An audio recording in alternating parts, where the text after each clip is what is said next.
Fíjate algo que estuve analizando leyendo precisamente el libro de Leopoldo Cervantes acerca de los sesgos de interpretación, acerca de Calvino. Porque en mi experiencia como cristiano, de Calvino conocí desde el año 2014, que realmente es muy poco. En el 2014 conozco a este personaje Calvino, juntamente con los reformadores, Lutero, John Knox, Juan Hus, entre otros. Entonces, de una manera de contar la historia un poco sesgada, aclaro lo que es un sesgo, es como confirmar o que encuentras en ciertas personas una inclinación hacia algo, ¿no? Es decir, yo como cristiano creía que ellos tenían un cristianismo como yo, o como el cristianismo moderno. Pasa el tiempo, conozco a Calvino y a Calvino lo veía como un predicador de moderno, lo veo como un predicador que enfatiza la predicación de la Biblia y hasta que tiene cantos alegres, no tiene un conocimiento respecto a su forma de liturgia. Pasa el tiempo y comienzo a ver a Calvino desde una perspectiva como un Calvino puritano. Y sigue pasando el tiempo y voy estudiando acerca de Calvino y después de ello lo veía como un renacentista. Después comencé a ver que su primer libro que escribe es el de Clementia, de Séneca, y lo veo como más filósofo. Y de hecho comienzo a leer la institución de la religión cristiana y empiezo como a detectar aquellos aspectos filosóficos y aristotélicos, curiosamente, es lo que es el proceso de conocimiento.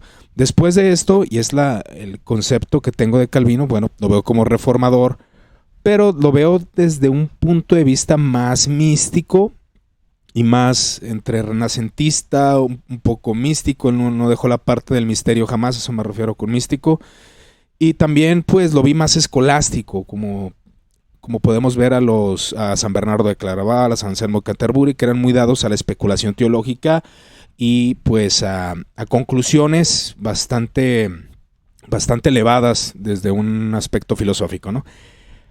A lo que voy con todo esto, Charlie, es de que hay diferentes maneras de ver a Calvino y un Calvino latinoamericano. Yo lo quiero enfocar un poco a lo que ha ocurrido últimamente en estos años, cómo la gente interpreta a Calvino, no solo a Calvino, cualquier escritor teológico, lo interpreta de una manera muy diferente a lo que realmente es. Los movimientos que han llegado a Latinoamérica, tú sabes que nos han propuesto un calvinismo muy distante al calvinismo que realmente era un calvinismo, o decir una iglesia católica reformada, que es muy diferente aún a los puritanos, aunque algunos dicen que es la continuidad. No sé, Charlie, ¿qué piensas tú de todo esto? ¿Qué puedes agregar?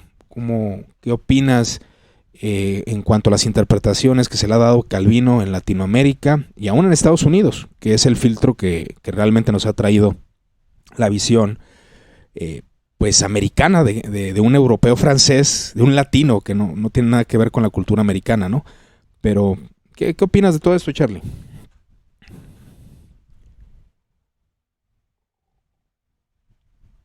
Sí, mira, ok. ¿Me puedes escuchar? Sí, te escucho. Parece que se cortó un poquito, pero te escucho. Sí.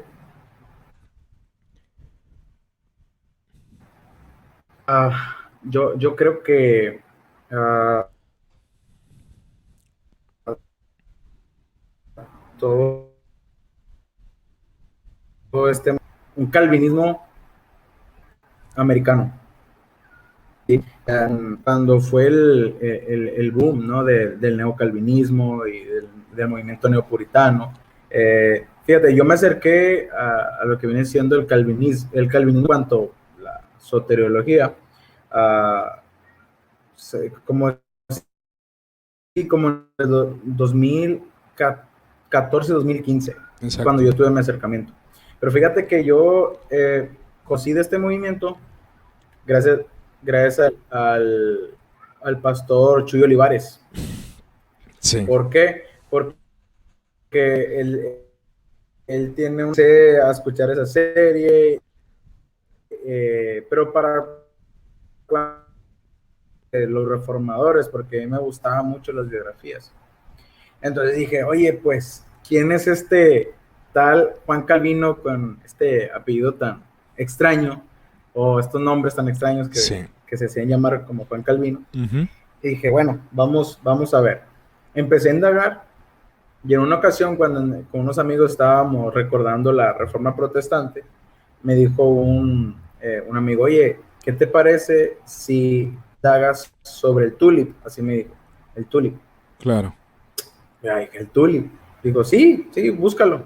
Oye, empecé a indagar, no sé, como 2 semanas me metí a investigar mucho, me apasioné y de ahí estalló mi encuentro con las doctrinas de la gracia, ¿no? Que después hubo cosas malas. Claro. Pero así fue el acercamiento. Fíjate, realmente, Charlie, te soy honesto, o sea, tú acabas de escribir mi historia. Así como te pasó a ti, me pasó a mí. Precisamente por el predicador que acabas de mencionar, él expone una serie de la historia de la iglesia. Y ahí es donde yo empecé a detectar cómo a veces cuando contamos la historia, la podemos sesgar o la podemos poner a nuestro favor. Por ejemplo, creer que John Knox, Juan Calvino, Martín Lutero estuvieron en un consenso de acuerdo doctrinal. Que ahí es donde empiezan los errores. Creemos que ellos tienen una visión doctrinal igual, que creen lo mismo que nosotros. De hecho, yo escuché de un predicador que decía que los cantos, la música había sido instaurada por Juan Calvino, pero la música que tenía en su iglesia pues era una música de alabanza pentecostal. Y nosotros interpretamos que Juan Calvino, en ese entonces, claro está, en ese entonces la alabanza de este tipo con panderistas era igual que lo que Juan Calvino había tenido en sus iglesias. Fíjate, o sea, desde la ignorancia, obviamente, estoy hablando desde el 2013, 2012, y uno como apenas comenzaba a conocer la historia, es cuando nos llega por medio de este predicador que mencionaste, por Chuy Olivares. Él empezó a enseñar y realmente él es un pastor que tiene mucha audiencia y es muy conocido. Y la mayoría comenzamos a indagar sobre quién era Juan Calvino, quién era John Knox, quién era John Hus, que ya analizando la historia tú ves a un John Hus y John Hus era rotundamente católico, de hecho, a diferencia de Martín Lutero después de un tiempo. O sea, no entendíamos en sí las problemáticas de los sacramentos respecto a las idealizaciones que hay de la Reforma. Y todo esto llevó a una idealización. Porque como jóvenes, Charlie, yo creo que te pasó a ti, hermano. Queríamos revolucionar el mundo. Queríamos hacer lo mismo como jóvenes. Queríamos hacer lo mismo de conquistar las naciones para Cristo y hacer una reforma. Todos teníamos esa idea, esa visión, esa meta que ahora que lo recuerdo, pues es un sueño algo muy infantil de nuestra parte. Creíamos que las doctrinas de la Reforma, y es cuando conocemos el tulip que fue traído por exponentes como Paul Washer, que bueno que Paul Washer no hacía tanto énfasis en eso, Miguel Núñez, Sujel Michelén, entre otros, que claro, es su postura doctrinal, y ellos comienzan a enseñarlo y nosotros creíamos que, vuelvo a mencionarlo, que había un consenso entre Lutero. Creíamos que Lutero creía el tulip. Creíamos que la Reforma fue un movimiento monologado o un solo movimiento, y no, realmente las reformas fueron diferentes, aunque como decía Leopoldo Cervantes, que es donde ya puedes interpretar a Calvino de diferente forma, ¿no? Pero este boom problemático, porque sí fue un boom problemático y que trajo, desde mi punto de ver, mucho sectarismo, al tomar estas figuras de autoridad y querer hacer un cristianismo idealizado, creyendo que los reformadores estaban de tu lado, ¿no?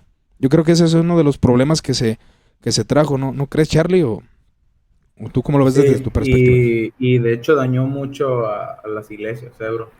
Sí. Hubo divisiones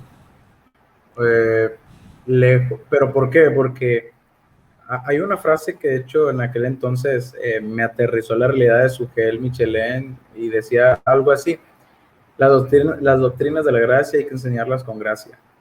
Uh-huh. Y eso en lo particular yo no lo hice. Sí. Yo lo que hice fue querer meterles a todos las doctrinas de la gracia por los ojos, por las orejas, a fuerzas, a la fuerza. ¿Y qué pasó?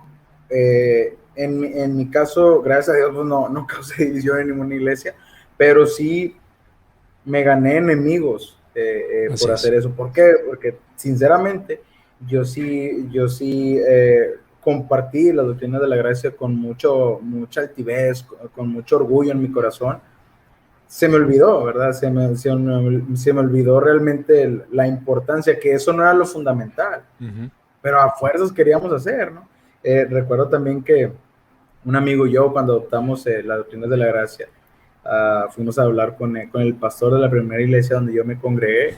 Nos encerramos con él en la oficina y estuvimos, creo que como 2 horas ahí debatiendo con él sobre que en este caso se conoce la expiación limitada, ¿verdad? Todo eso. La verdad fue algo que dañó mucho. También ayudó, porque sí, te puedo decir que a raíz de eso muchos empezaron a cuestionarse cosas. Decían, a ver, tú dices eso, ¿sabes qué? Como que esto tiene sentido, pero ¿por qué lo dices? Mira, por esto. Ándale, a ver. Y conocí amigos de que, déjame compro una Biblia de estudio. Oye, déjame compro este librito. Ajá. Que siempre son muchas cosas, ¿verdad? Sí. De hecho sí es bien curioso porque sí, mi deseo de conocer trajo un deseo de buscar, de indagar, de leer las obras directamente. Pero fíjate que a pesar de este movimiento, porque de alguna manera comienzas a ser sectario con un movimiento ni siquiera reformado, porque aquí es donde ya se empiezan a ver las divergencias, que hablábamos de reformados, de reforma, pero no teníamos un conocimiento real de dónde procedían estas doctrinas, si Juan Calvino, sí, creíamos que Juan Calvino creía en la expiación limitada cuando hay un debate, si Juan Calvino creía en que Cristo había muerto solamente por los electos o que muere por el mundo, pero es solamente potencial o efectiva para los elegidos, ¿no? Entonces empiezas a ver que hay una problemática y es una realidad que nos trajo como una doctrina, o sea, nos trajo la doctrina, pero no nos trajo las iglesias. Ese yo creo que fue el problema. Nos trajo nos trajo el producto, pero sin las franquicias. Eso fue lo que pasó con la teología reformada. Que obviamente los que pues han crecido en Latinoamérica ha sido la interpretación que se tiene de Juan Calvino de iglesias como la de John MacArthur, iglesias bautistas particulares comenzaron a tomar pues renombre precisamente por esto, pero inició por este movimiento. Y curiosamente dentro del movimiento se empezaron a atacar entre sí los bautistas particulares a los nuevocalvinistas, como se les empezó a detectar, ¿verdad? Y los nuevocalvinistas pues eran conocidos porque solamente abrazaban el tulip. Solo el tulip, pero no abrazaban una eclesiología reformada, ninguna confesión reformada, y ya es donde se empieza a enfatizar las confesiones reformadas. ¿Qué es un verdadero reformado? Los bautistas particulares son reformados, que hay un debate de que sí, que no, que no lo sé. En mi punto de ver las cosas, considero que es un movimiento diferente de reforma, porque los anatemas de las confesiones son clarísimas, ¿no? En cuanto al credobautismo, ¿no? O el rechazo a esto. Pero es un desarrollo bastante de cómo Calvino se interpretó. A Calvino se le ve como un hombre pues moderno, cosa que no es verdad. Juan Calvino hacía énfasis en los sacramentos y las iglesias de aquí no lo hacen, solamente se hace el énfasis en las doctrinas de la gracia y todo ese tipo de detalles. Pero a lo que yo veo que fue un problema porque las iglesias de aquí de Latinoamérica no estaban preparadas para contrarrestar o al menos poner en su lugar este tipo de debate teológico. No estaban preparadas. Las iglesias reaccionaron mal y de hecho sí es verdad que sí trajo muchas divisiones y que las iglesias se separaron y que de repente un joven empezó a predicar, la gente lo siguió y se fueron para allá, ¿no? Pero las iglesias de postura, ni siquiera arminiana, porque muchos confunden eso y fue lo que pasó, que cualquier cosa lo clasifican de arminianismo, cosa que no es verdad. Y eso me pasó a mí cuando empecé a leer las obras de Arminio y me di cuenta de la gran diferencia entre pelagianismo y arminianismo, que hay una diferencia considerable. Pero las iglesias de corte pentecostal, que realmente los que empezaron a abrazar las doctrinas de la gracia comenzaron en iglesias pentecostales, son muy raros los que nacieron siendo presbiterianos realmente, que sí los hay, que sí hay casos, pero es muy raro, Charlie. Eh, y estos pentecostales comienzan a atacar de herejía al calvinismo, atacarla de una doctrina equivocada, que bueno, que están en su libertad de decirlo, pero lo tachan de herejía. Entonces comienza a haber una especie de persecución a los cristianos calvinistas, de los tulip.